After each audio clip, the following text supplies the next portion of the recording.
At ayun na nga, no? So, nag-post po itong si Ruel. Makikita po natin dito sa larawan na ito na biglaan pagkikita ni Carla, Ruel, at iba pa pong Kalingap Angels and Team Kalingap. Yes, siguro, I think dito ay SM Dait, no?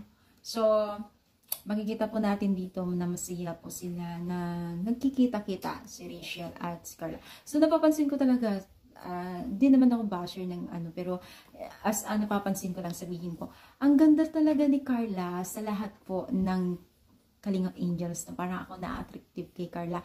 At kita naman natin sa picture na ito, no, na ang ganda ni Carla dito. Hindi lang dito siguro sa personal, no? Maputi rin siya.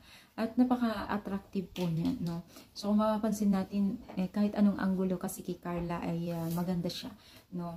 So, isa sa mga napansin talaga ng mga netizens ay talagang may angking kagandahan itong si Carla. Hindi lang talaga siya maganda, matalino pa, mapagmahal pa sa kanyang pamilya, no, di ba? So, kita naman po natin at talagang napakasipag din niya at pa man po ay masipag na talaga itong si Carla.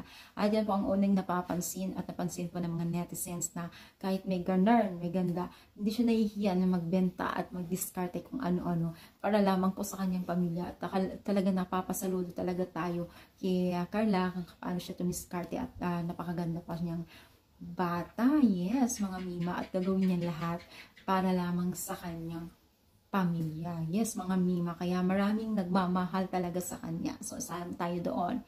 So, syempre kayo din ba ay napapahangan ni Carla?